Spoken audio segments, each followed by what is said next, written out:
I'm only hearing my heart racing and then slowing down and slowing down, slowing down, slowing down. And I remember the absolute moment it stopped. That's the most terrifying moment I've ever had in my life. And it was at that moment, I just boop, popped out of my body. It was instantaneous, no loss in consciousness whatsoever. And I remember I had the view of my body. And I'm looking at myself, and I know it's me, but I don't feel it connect. There were two types of feelings I was having. The first one was sort of trying to figure out what the hell just happened. Because I'm not dead. No way. I can't be. I'm so alive. And I felt great. Like I just felt, you're not ever like as a teenager, your body feels great. Like you're almost invincible, right? Well, imagine that times like 1,000. That's how I felt. But I'm also seeing this physical realm in a way that I've never dreamed possible I could see it before. And so I'm in awe.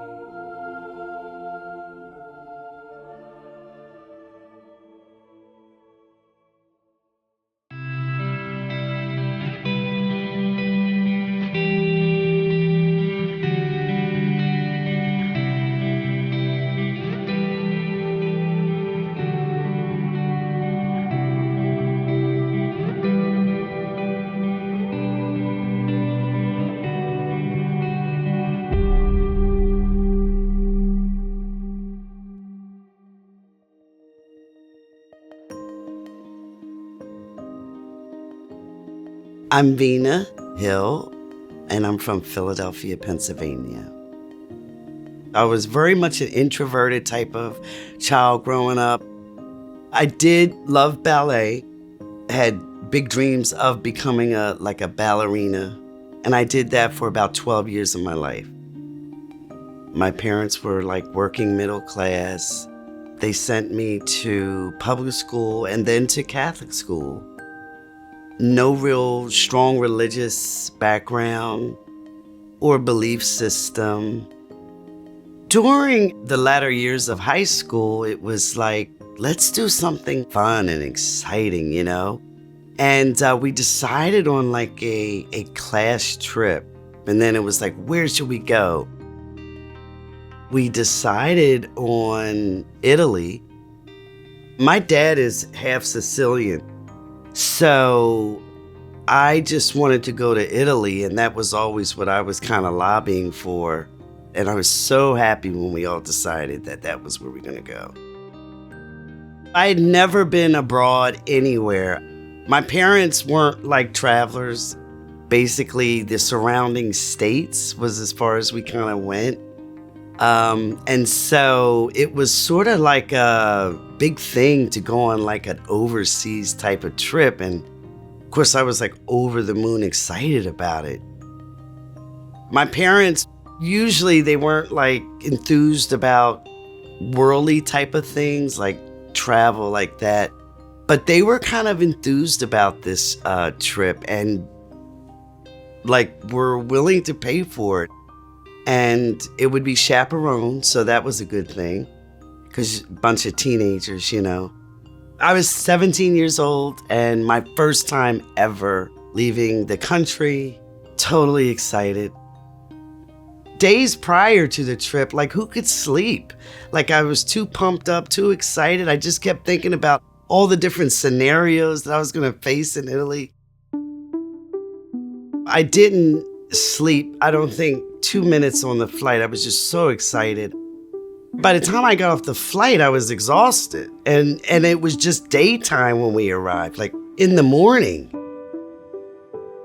Once we got to the airport there in Italy, it was like being on another planet. I had never seen so many different cultures and different types of people. And I remember I was just so tired, and I decided, you know what? I've got these vitamin pills. My mother's an avid vitamin taker. And so I've got these vitamin pills, and I had taken some no-dose pills. No-dose pills are basically just like pure caffeine. I would take them because we were taking tests and I would have to study and make sure I passed in the SATs and this and that. It would give you a jolt of energy if you took them as you were supposed to. Of course, I didn't. I don't even know how many I took, but I took a ton of them. And I was shoving them in my mouth like they were just, candy. I remember gulping them down, and some of them fell out in the fountain there, and I picked it back up and shoved them back in my mouth. By the time the chaperone got us together and we're loading our stuff onto the bus, I remember starting to feel a little change in my body. My system something wasn't quite right. I remember the first thing I started feeling was this tingling under my skin. And my heart was racing a little bit. And that was sort of like a little precursor to what was coming. And I remember we had already started taking off. And I just got to the point where I literally felt like I could jump out of my skin. And I remember sort of just like I was leaning over like this, and my heart started really racing to the point where I started hearing it. And I don't know if anyone has ever had that feeling, but it's a super weird feeling because you don't hear anything else but your heart. And it got to the point where I could hear it, boom, boom, boom, boom, boom, boom, boom, boom, boom, boom, boom, boom. And I just was like, oh, what the? What is this? And at some point, it just reached a crescendo, like it just stopped with the boom, boom, boom, boom, boom, boom, and it started super slowing down. And that's when I really became so terrified. If someone had screamed at me, I'd have never heard it.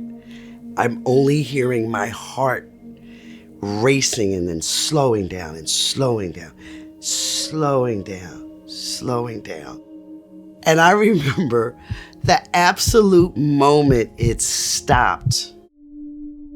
That's the most terrifying moment I've ever had in my life. And it was at that moment I just boop, popped out of my body.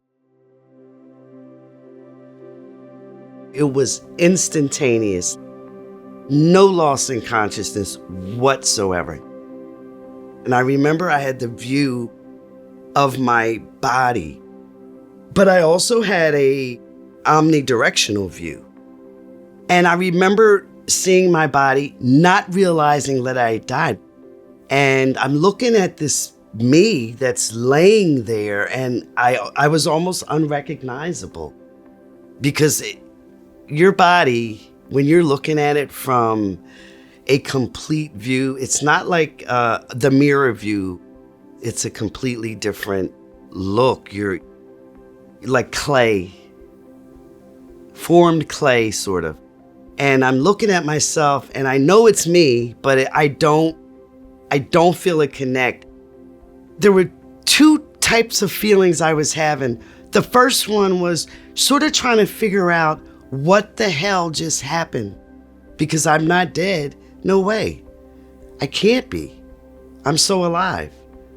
And I felt great. Like I just felt, you're not ever like as a teenager, your body feels great. Like you're almost invincible, right? Well, imagine that times like 1,000. That's how I felt. But I'm also seeing this physical realm in a way that I've never dreamed possible I could see it before. And so I'm in awe. When I was purely consciousness, okay, things were not as dense to me. I could see all the layers of things. And I'm seeing all these little energy patterns everywhere, like little waves of energy everywhere. And I'll never forget this. There was this metal bar, at the front of the bus that people usually hold on to if they're getting ready to exit or whatever. And I remember there was literally energy coming off that bar, this inanimate object. The bus driver at some point cursed loudly at the traffic, and it just drew my attention to him. I was able to see through his exterior physical body because, like I said, I saw the full spectrum of things. And because of that, I knew also that he was like sickly. And other things came up about him, about his life, and I knew that he was cheating, and he had a couple of kids, and they weren't all by the same woman. And I was seeing all the energy that was being emitted from him, his life. There was energy coming from the people on the bus. Other people's energy, it was very pulsing and alive. But at the same time, I'm looking at my body and there's very little energy coming off my body. But at some point, there was a presence that overlaid my consciousness and drew me towards it and just kind of took me completely out of the bus. Not forcibly, but enough to where I wasn't really in control. And it took me into a white realm. Not even a room, because it didn't have the limitations or the confinement of a room or even a space. It was just a realm of the purest whiteness that you could ever imagine. I knew that there was a being that did this, but the identity of the being wasn't revealed to me. It was sort of like you meet a stranger and you converse with the stranger, okay, and it's a friendly type of conversation, interaction, but they don't tell you their name. It wasn't like a complete stranger, like, gee, I know this person from somewhere. I just not sure where. They know me. They've got all the details about me. I just can't pinpoint where I know them from. I was around this extremely friendly stranger who was emitting these beautiful, loving vibes. I knew I could trust them instinctively. But they were very hands-off, standoffish initially, allowed me to feel this realm out, allowed me to just experience it. My energy merged seamlessly in this realm, harmoniously in this realm. I was it was me. It was just a complete merging of my being into this realm. And I didn't want to ever be anywhere else. That was it. It was like I was home. Within this realm, I got to connect with different worlds, different creations. I experienced just an influx of so many different facets of existence. And believe me, this is a tiny part of it. Tiny, minuscule part of it. There was like a transference of a whole thought. So imagine a thought having color, feeling, any sound, anything that you can imagine, but being transferred inaudibly. And that's how I received information from this entity who explained to me that they were my spiritual companion. We call them guides.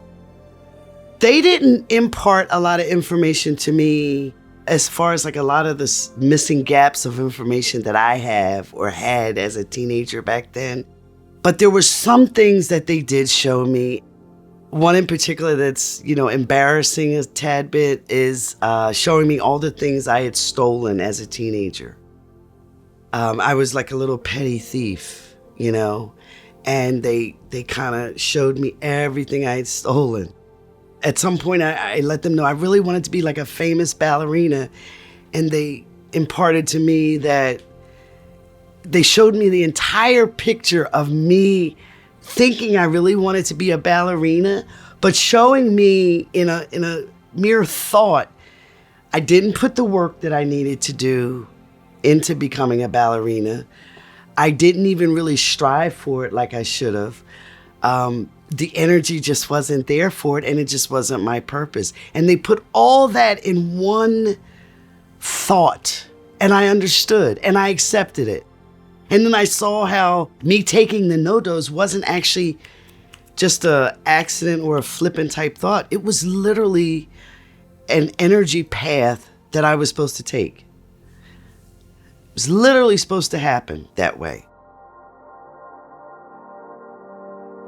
I learned about our soul being the highest aspect of ourselves. And I was in the presence of my soul. And let me tell you something, it's an extremely humbling experience. It's like meeting a totally different person that you idolize, except it's you. It's the purest aspect of you. And that's why I say this is just a sliver of existence and who we are, because your soul never incarnates, never leaves that realm. It's just on the level that it just can't be broken up or sectioned, but it sends offshoots, and this is one of the offshoots. But meeting my soul was just the most divine, beautiful experience I've ever experienced, okay? Because we're just connected to the all of everything. This I can tell you, there's no up, down, left or right. Like, there's no end to it. Space is vast. And then when you're looking at it from the perspective I was looking at it, I was seeing not only the space that we're going to see through our telescopes here, okay, but I was seeing between levels of it. So I was seeing different parts of it that we're not going to see. And it was just unbelievable. I saw these orbs traveling out in space, and they were going different directions. You could tell they were traveling somewhere with purpose because the orb kind of changed shape a little bit. I remember kind of being a little fascinated by that. You just see it like sort of like a slipstream that you could see moving. And I'm like, oh my God, they're like just like me. And I wonder, and I remember thinking, geez, are they as excited? Like, this is awesome, but it was mind blowing. It was so mind blowing. It's like, whoa. So they were like the different dimensional beings traveling through. It's so much going on out there.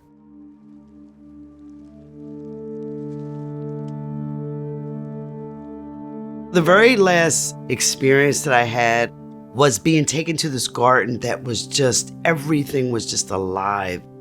And in so many different species of plants that I couldn't even imagine. Some of them I've never seen here on Earth. I was interacting with them, and I had the most beautiful, I call spiritual dance with one of the flowers. And I can't even describe to you the flower because it's nothing like I've ever seen. But we were like ballerinas dancing together, but in perfect sync, in perfect harmony. It just infused me with love and a sense of life beyond just what I knew life to be, like a life of living love, like just living it. Everything I did, just every move I made was just a loving, purposeful move. And we did this dance, and it was incredible. I went from being this tiny little teenager from Philadelphia in high school on a trip to Italy, but now I had seen a whole different world, a whole different part of existence that I didn't even know existed. So the very last thing I asked my guy was, how should I live now? What should I do now? Because how can I top this? How can I even be as good as this? And I was given the most simplest but loving answer.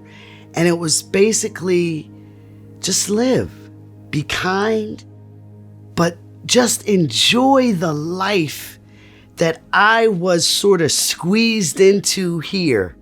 And I call it squeezed into because at that point, I felt so expansive and so alive and so magnificent. So live the best way I could in this life that I was focused on. And that stuck with me ever since. I've never forgotten it. That was our very last interaction. I wasn't told or given a choice, hey, do you want to go back or do you want to stay? There was none of that. All I knew is the very next thing was I was going through a different type of portal. It started out extremely ethereal, but it picked up density. It almost felt like I was going through mud, a sort of muddy type of water.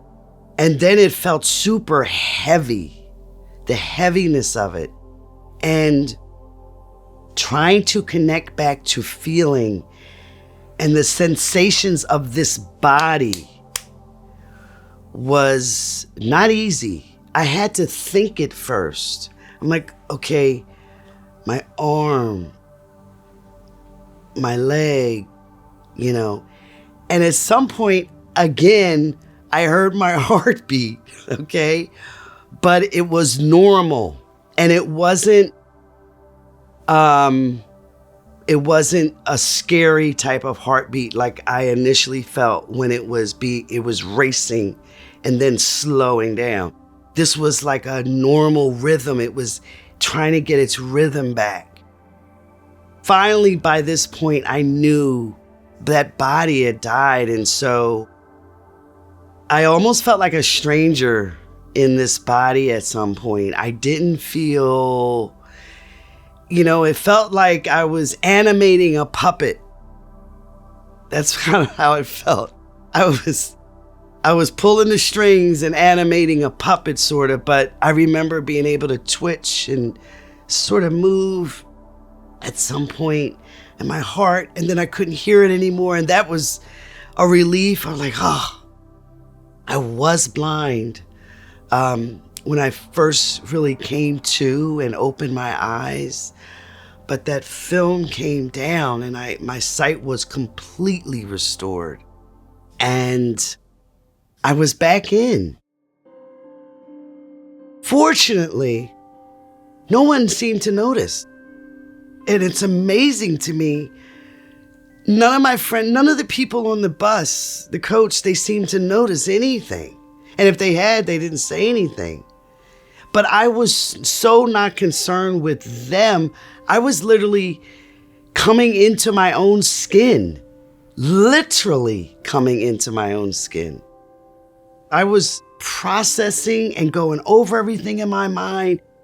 I remember also yearning for that feeling of love, but it's beyond love. There's a love beyond love, and the only word I can use to describe it is divine love. Okay, nothing religious about it, zero religious, but it's so sublime, it's divine. I was yearning for that feeling again, and I carried it, but it wasn't the same. I wasn't immersed in it. I was just pulling it from a recent memory. So, of course, there was no one I could even begin to talk about it to, because I knew the mindset of me and my friends, and they would have been like, what? Like, really? We thought you didn't do drugs. Sure sound like it. But so I couldn't even talk about it. I had to just keep everything to myself. But I remember I was going off on a lot of, so we went on all these different places, tours, etc. I remember just walking off by myself on every one of them, just about. I just had to be alone. I just kept thinking about everything over and over and over again. And even after I came back from the trip, I couldn't tell my parents or no one. After the trip, I came back. I tried college. I lasted about a year. I came back home. I wasn't doing too much with my life. I had no real purpose. I just had this fantastic experience. I didn't know what I wanted to do with myself. Me just basically living and realizing there was so much more to this. It was just like, it took any ambition that I had of anything and just put it on the back burner. My dad, one day he's like, look, I don't care what you do, but you got 30 days, do something. And so that kind of pushed me, and the quickest thing I could do was, go into the military, and that's what I chose. I was in the service for 10 years, and there were times that the harshness of the service and the regimen and and then I became a mother while I was in the service. It kind of pushed the whole near-death experience to the back of my mind.